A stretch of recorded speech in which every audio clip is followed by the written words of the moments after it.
Salut à tous, aujourd'hui je voulais partager avec vous une réflexion personnelle.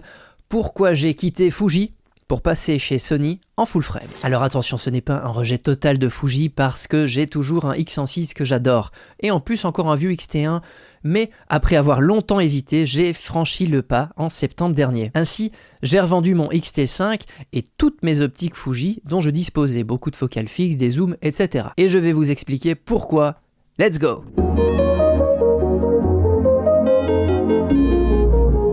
Alors déjà on va commencer, pourquoi est-ce que j'ai quitté Fuji? D'abord, je vais être très clair, Fuji reste une marque que j'aime énormément. J'ai toujours adoré leur boîtier, leur ergonomie, avec les molettes, les looks rétro qui rappellent un petit peu l'argentique, et bien sûr toutes les simulations de films. C'est un vrai plaisir de shooter avec un Fuji. Mais en fait avec le temps j'ai senti que j'avais envie d'explorer d'autres choses, aller vers le plein format. Alors pas spécialement pour changer radicalement ma manière de faire des photos et ma photographie, mais plutôt pour me donner plus de possibilités et voir vraiment ce que le full frame pouvait m'apporter. Il faut savoir que j'en avais jamais eu dans les mains et que j'étais toujours resté du côté APS-C. La raison numéro 1, le poids et la taille.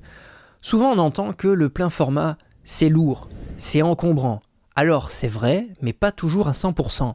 En fait en choisissant bien ces optiques, on se rend compte que le poids et la taille ne sont pas toujours si éloignés de ce qu'on peut avoir en APS-C. Et on va faire un petit comparatif express entre un Sony A7 IV et un Fujifilm X-T5. Donc à chaque fois j'ai pris des équivalents en termes de focale, vu la différence de taille de capteur. Alors, à gauche on a un 24 mm, à droite un 16 mm, les deux ouvrent en 2.8, donc je dirais même encore avantage en plus ici. Pour le Sony, on voit qu'en termes de taille, on est sensiblement dans les mêmes dimensions, et en termes de poids, il y a peut-être 50 ou 100 grammes de différence, si je ne dis pas de bêtises, entre le Sony et le Fuji. Donc une centaine de grammes, moi j'estime que ça va encore, c'est acceptable. On va enchaîner avec un Sony 35 mm ici à gauche, un 23 mm ici à droite. On voit encore une fois qu'en termes de dimension, je trouve que y a match, franchement, c'est kiff bourricot. Et en termes de poids, ça se joue à 50 grammes, donc pour moi c'est relativement négligeable. On enchaîne avec un 85 mm 1.4 ici à gauche en GM et le 50 mm f 1.0 du côté de chez Fuji. Ici, franchement c'est un petit peu plus long, je dirais, du côté de chez Sony, mais franchement ça va encore, ça se joue... on est en 4 mm de plus, donc franchement ça va encore. Et en termes de poids, là encore une fois, c'est une petite centaine de grammes, donc je trouve que ça va encore, c'est encore acceptable. Et enfin on va terminer. Ici la différence est peut-être un peu plus marquée, mais c'était vraiment pour aller au bout de l'exemple. On a un 90 mm ici à droite, on a un 135 du côté de chez Sigma en Sony. En termes de compacité, franchement c'est pareil, et là où ça va jouer un peu plus, ça sera en termes de poids, parce qu'il y a 700 grammes de différence entre le Sony, où pour la totalité on est à 1,8 kg, et ici on sera plutôt à 1,1 kg, donc il y a quand même 700 grammes de différence, mais on voit quand même que globalement, quand on veut trouver des alternatives en termes de compacité, on y arrive. En raison numéro 2, le prix. Alors c'est peut-être surprenant, mais Fuji n'est pas spécialement bon marché.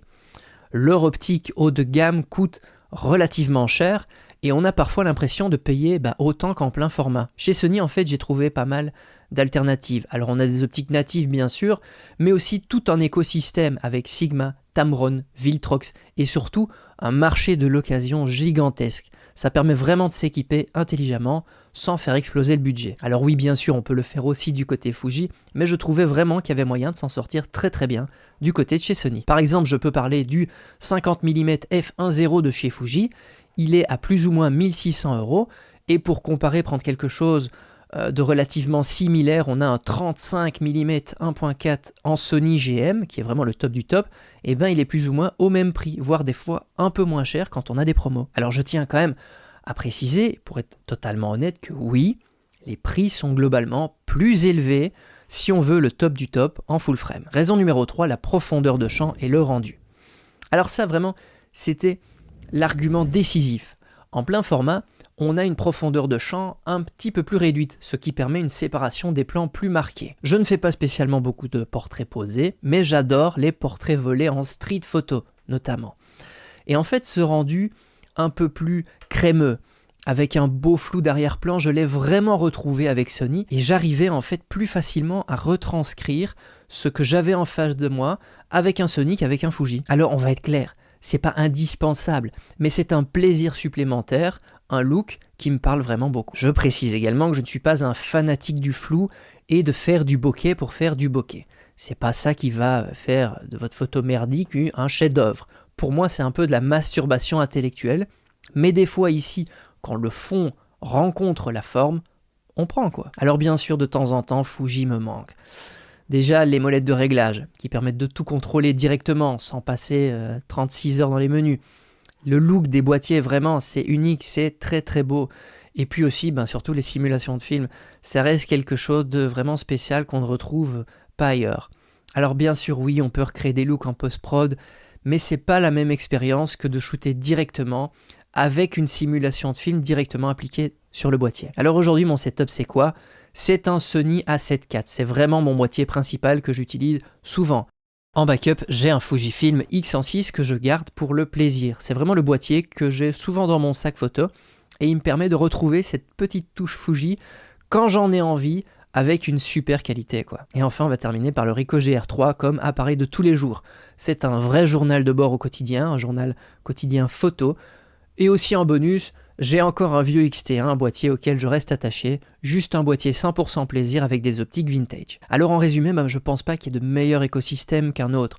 Le plus important, je dirais, c'est de trouver ce qui correspond à notre pratique, à nos envies et surtout aussi à notre budget, quoi. Moi aujourd'hui, je prends énormément de plaisir chez Sony, mais je garde toujours une petite place, une accroche pour Fuji avec mon X106 et mon X-T1. Et au final, je dirais que c'est peut-être ça le plus important en photographie. Continuez à prendre du plaisir à photographier. Alors bien évidemment, merci d'avoir regardé la vidéo. N'hésite pas aussi à partager en commentaire votre expérience. Vous êtes plutôt quoi vous, team Fuji, team Sony ou un mélange des deux un peu comme moi? Et si la vidéo vous a plu, pensez à moi. Un petit like, un petit abonnement, ça aidera beaucoup la chaîne. Allez, salut!